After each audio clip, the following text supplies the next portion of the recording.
அனைவருக்கும் வணக்கம். Welcome to our channel ready learn achieve. RLA அகாடமிக்கு தங்களை அன்புடன் வருகிறேன். தமிழ் தகுதி மற்றும் மதிப்பீட்டு தேர்வு. ஸோ ஒவ்வொரு வீடியோவும் பார்த்துட்டு அதன் அடிப்படையில் இன்னொரு முக்கியமான டாபிக் தான் ஒருமை பன்மை அறிதல். ஸோ வினைத்தொகை, அதே மாதிரி தொகை மரபு, வினை மரபு வந்து இன்னும் பெண்டிங்ல இருக்கு. மற்றபடி எல்லாமே முடிச்சாச்சு. அதே மாதிரி ஒருமை பன்மை அறிதல் இது ரொம்ப ரொம்ப முக்கியமானது. இதுல வந்து ஒரு 3ல இருந்து 4 கொஸ்டின்ஸ் கேட்கறாங்க கண்டிப்பா. அது வந்து எப்படியெல்லாம் கேட்கறாங்க அப்படின்றதையும் நம்ம பார்த்துருவோம். ஜிஎஸ்க்கு இன்னைக்கு ஒரு வீடியோ உங்களுக்கு ஜிஎஸ் வந்து இன்னும் ஒரு 3 நாளைக்கு வரிசையா உங்களுக்கு கண்டிப்பா 50 கொஸ்டின்ஸா கொடுக்க போறோம். அதுக்கு நீங்க என்ன பண்ணணும், மறக்காம நம்ம சேனலை சப்ஸ்கிரைப் பண்ணி உங்க ஃப்ரெண்ட்ஸ் எல்லாருக்கும் ஷேர் பண்ணி விடுங்க, சரியா? ஸோ அதே மாதிரி நம்மளோட Tamil material, GS material, PDF test batch material எது வேணாலும் நம்மளோட arleacademy.comல தயவு செய்து போய் பார்த்து யூஸ் பண்ணிக்கோங்க. உங்களுக்கு இப்போ வந்து ரீசன்ட் டைம்ஸ்ல வந்து உங்களுக்கு டெக்னிக்கலை தாண்டி ஜிஎஸ் மற்றும் ஜிஎஸ் தமிழ் தான் உங்களுக்கு கொடுத்துக்கிட்டு இருப்போம். 31ஆம் தேதிக்கு மேல உங்களுக்கு வரிசையா என்ன பண்ண போறோம், ஒவ்வொரு ட்ரேடுக்கும் மாடல் டெஸ்ட் 200 கொஸ்டின்ஸ் வந்து நம்ம கொடுக்க போறோம் ஃப்ரீயா. அதை தயவு செய்து வேணுங்கிறவங்க யூஸ் பண்ணிக்கோங்க, சரியா? ஓகே, ஒருமை பன்மை அறிதல். ஸோ இங்க பாருங்க, வந்தது நீ அல்ல, பார்த்தது நான் அல்ல, நான் படித்த புத்தகம் இது அல்ல என்றெல்லாம் இப்பெல்லாம் நம்ம சொல்றோம். ஸோ இப்படி இருக்கப்ப இந்த ஒருமைனா என்ன, பன்மைனா என்ன? ஒரு பொருளை குறிச்சா அது வந்து ஒருமை, பல பொருளை குறிச்சா அது வந்து பன்மை. இதுதான் நான் ஒரு முக்கியமான விஷயம். இதை பேசிக்கா தெரிஞ்சுக்கோங்க. எதிர்மறை வினைமூன்றுகள் பல ஒன்று, அவற்றை இடமறிந்து பயன்படுத்த வேண்டும். ஸோ ஃபர்ஸ்ட் முக்கியமா பாத்தீங்கன்னா தன்மை முன்னிலை படர்க்கை, சரியா? தன்மை முன்னிலை படர்க்கை இது ரொம்ப ரொம்ப முக்கியமான விஷயம். சோ வேறு உண்டு இல்லை ஆகியவை மூவிடத்திற்கும் ஐம்பாலுக்கும் பொதுவானது. இதுதான் மூவிடம். ஐம்பால் என்ன? ஐம்பால் உயர்திணை உயர்திணை அக்ரிணை, சாரி, ஆண்பால், பெண்பால், பலர்பால், ஒன்றன்பால், பலவின்பால், சரியா? ஸோ திணைகள் தான் வந்து உயர்திணை அக்ரிணைன்னு 2 வகைப்படும். ஸோ இது வந்து ஆண்பால், பெண்பால், பலர்பால், ஒன்றன்பால், பலவின்பால், இது எல்லாமே பொதுவான சொற்கள். எது வேறு உண்டு இல்லை என்பது. ஸோ இதுல எப்படி கொஸ்டின் கேட்பாங்க அப்படின்னு பாத்தீங்கன்னா, இந்த மாதிரி ஒரு சென்டென்ஸை கொடுத்துட்டு நான் அல்லேன் அப்படின்ற ஒரு வார்த்தையை கொடுத்துட்டு இது வந்து எதை குறிக்குது அப்படின்னு கேட்பாங்க. தன்மை ஒருமை. நான் அல்லேன் அப்படின்றது தன்மை ஒருமை. இப்ப நாம் அல்லோம் அப்படின்ற வார்த்தை எதை குறிக்குது அப்படின்னு பாத்தீங்கன்னா எது, தன்மை பன்மை. அதே மாதிரி கீழே வந்து ஒரு 4 இதை கொடுத்துருவாங்க. இதுல கீழ்கண்டவற்றுள் எது தன்மை பன்மை இல்லை, தன்மை ஒருமை இல்லை. அதே மாதிரி இந்த படற்கையை கொடுத்துட்டு இதை வந்து என்னது, மேட்ச் த ஃபாலோயிங், அதாவது பொறுத்துக அப்படின்னு சொல்லி கொடுப்பாங்க, சரியா? அதனால பாத்துங்க, தன்மைனா தன்னை மட்டும் குறிக்கக்கூடியது, சரியா? தன்மைனா தன்னை மட்டும் குறிக்கக்கூடியது, நம்மளை குறிக்கக்கூடியதா இருக்கிறதா தன்மை.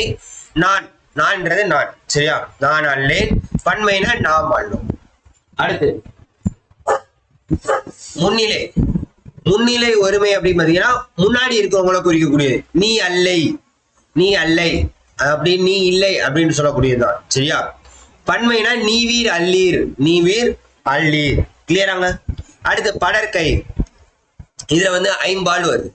ஆண்பால், பெண்பால், பலர்பால், ஒன்றன்பால், பலவின்பால். அவன் அல்லன், அவன் அல்லன் அப்படின்னு சொன்னா அது வந்து ஆண்பால்.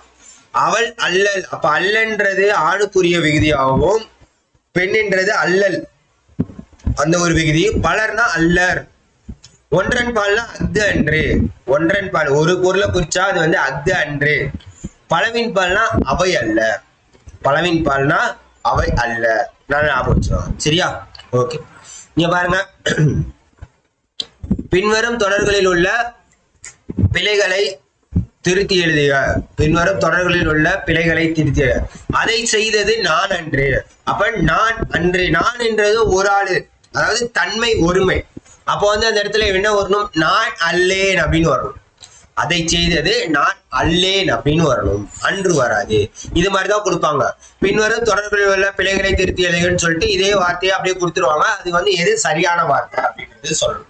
அதே மாதிரி பானையை உடைத்தது கண்ணன் அல்ல, கண்ணன் அல்ல. இப்ப அல்ல அப்படின்றது இங்க பாருங்க பலவின் பாலுக்கு வரக்கூடியது. ஆனா இங்க வந்து கண்ணன் வந்து ஆண் பால், அப்ப வந்து அல்லேன் அப்படின்றதுதான் வரும், அல்லேன் அப்படின்றதுதான் வரும். மல்லிகை குளத்தில் பூக்கும் மலர் அன்று, மலர் அல்லை. சோ மல்லிகை குளத்தில் பூக்கும் மலர் அல்லை, மலர் அன்று, சரியா? ஏன்னா இது வந்து ஒன்றன் பால், இது வந்து என்னது, ஒன்றன் பால். சித்தர்கள் செயற்கையை விரும்பியவர்கள் அல்லோம், அல்லோம்னு வராது, அல்ல. தன்மை பன்மை வந்தாதான் அல்லோம் வரும்.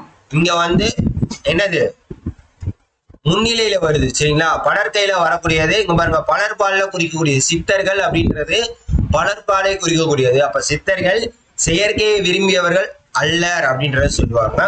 பகைவர் நீவீர் அல்லர், நீவீர் அல்லீர் அப்படின்றதுதான் கரெக்டானது சரியா. இது வந்து முன்னிலையில வரக்கூடியது சரியா. அடுத்து சரியான எதிர்மறை சொற்களை கண்டுபிடிக்க. ஏன்னா எதிர்மறையில வரும் அப்படின்றதையும் சொல்லியிருக்காங்க தெரியும்ல. எதிர்மறை வினை முற்றுகள் பல ஒன்று, அதை வந்து நம்ம இடம் அறிந்து பலமுறுத்தணும்.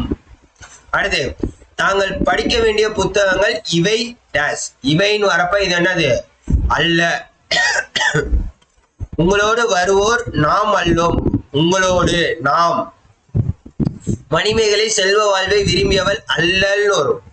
அல்லல் மணிமேகலை அப்படின்றது என்னது இந்த இடத்துல தப்பா இருக்கு, அல்லல் அப்படின்னு வரும். ஏன்னா மணிமேகலை ஒரு பெண்பாலுக்குரியது. ஈமொய்த்த பண்டங்கள் உடலுக்கு நன்மை செய்வன அல்ல, இது ஒன்றன் பால். இந்த நிலத்துக்கு உரிமையாளர் டேஷ் இல்லை அப்படின்னு வருது. சோ அல்லை அப்படின்றதுதான் கரெக்டானது சரியா. அல்ல அப்படின்றதா இந்த நிலத்துக்கு உரிமையாளர் அல்ல, ஏன்னா நிலம் என்பது ஒன்றன் பால் சரியா. அடுத்து தான் தாம். தான் தாம், தான் என்பது ஒருமையை குறிக்கும். உங்களுக்கே தெரியும், தான் என்பது ஒருமையை குறிக்கும், தாம் என்பது பன்மையை குறிக்கும். தான், தன்னை, தன்னால், தனக்கு, தனது ஆகியவற்றை ஒருமை தொடர்பில் பயன்படுத்த வேண்டும். தாம், தம்மை, தம்மால், தமக்கு, தமது ஆகியவற்றை பன்மை தொடர்பில் பயன்படும். அப்ப எது ஒருமைக்கு எது பன்மைக்குன்னு பாருங்க. இங்க பாருங்க, தலைவர் தமது கையால் பரிசு வழங்கினார். தலைவர் தமது கையால் பரிசு வழங்கினார். மாணவன் தனது கையால் பெற்றுக்கொண்டான். இது வந்து ஒருமையை குறிக்கக்கூடியதாகவும் தமது என்பது பன்மையை குறிக்கக்கூடியதாக இருக்கும் சரியா. ஏன்னா இந்த இடத்துல வந்து மரியாதை பன்மை. ஏன்னா தலைவர் என்றது ஒரு ஆள் தான், ஆனா இந்த இடத்துல வந்து மரியாதை பன்மை வந்ததுனாலதான் என்ன பண்ணிருக்காங்க, அந்த இடத்துல தமது அப்படின்றத யூஸ் பண்ணிருக்காங்க. நல்லா பாத்துக்கோங்க. மாடுகள் தமது தலையை ஆட்டின, கண்டு தனது தலையை ஆட்டியது சரியா. ஓகே. அடுத்து கோடிட்ட இடங்களை பொருத்தமான சொற்கள். திருமி, சிறுமின்றது ஒரு ஆள், அப்ப தனது. அம்பேத்கர் ஒடுக்கப்பட்ட மக்களின் உயர்வுக்காக தமது உழைப்பை, தனது வராது தமது உழைப்பை சரியா. ஏன்னா அம்பேத்கர் தலைவர், அவரை வந்து மரியாதை பன்மையா தான் நம்ம சொல்லணும். உயர்ந்தோர் தம்மை தாமே, இது வந்து கேட்டிருக்காங்க ப்ரீவியஸ் இயர் கொஸ்டின். இப்ப ரீசெண்டா கூட என்ன பண்ணிருக்காங்க, டெக்னிக்கல் எக்ஸாம்ல கேட்டிருக்காங்க. இவைதாம் எனக்கு பிடித்த நூல்கள். தாம், குழந்தைகள் தம்மால் என்ற உதவிகளை பிறருக்கு செய்தனர். குழந்தைகள் பன்மையில வர முடியும் சரியா. அதே மாதிரி அன்று அல்ல, இதுவும் ரொம்ப முக்கியமானது. அன்று என்பது ஒருமைக்கு உரியன, அன்று என்பது ஒருமை, இது பழம் அன்று. அதே மாதிரி அல்ல என்பது பன்மைக்குரியது, இவை பழங்கள் அல்ல. அப்ப இதுவா இவையா அப்படின்றத பாருங்க, ஒருமையா பன்மையா அப்படின்றத தெரிஞ்சுக்கோங்க சரியா. அதே மாதிரி இன்னொரு முக்கியமான விஷயம் என்ன அப்படின்னு பாத்தீங்கன்னா, ஒவ்வொரு ஒவ்வொன்றும், ஒவ்வொரு ஒவ்வொன்றும். இந்த ஒவ்வொரு என்பது ஒருமைக்குரியது, ஒவ்வொன்றும் அப்படின்றது பன்மைக்குரியது சரியா. இப்ப இந்த இடத்துல ஒவ்வொரு பூவும் அழகா இருக்கின்றது அப்படின்னா அது வந்து ஒருமையை குறிக்கக்கூடியதாக இருக்கும். பூக்கள் ஒவ்வொன்றும் அழகா இருக்கின்றதுனா இது வந்து பன்மையை குறிக்கக்கூடியதாக இருக்கும். இதையும் தெரிஞ்சு வச்சுக்கோங்க சரியா. சோ அவ்வளவுதாங்க, இதுதான் ரொம்ப முக்கியமானது. சோ அவ்வளவுதான் சரியா. ஒருமை பன்மை புரிஞ்சிருக்கும். இதுல இருந்து ஒரு 3-4 கொஸ்டின் கேட்டுருவாங்க. தயவு செய்து என்ன பண்ணிக்கோங்க, தெரிஞ்சு வச்சுக்கோங்க. சோ அடுத்தடுத்து தொடர்ந்து நம்ம வீடியோ கொடுத்துக்கிட்டே இருப்போம். மறக்காம சப்ஸ்கிரைப் பண்ணி உங்க ஃப்ரெண்ட்ஸ் எல்லாருக்கும் ஷேர் பண்ணி விடுங்க. Thank you so much.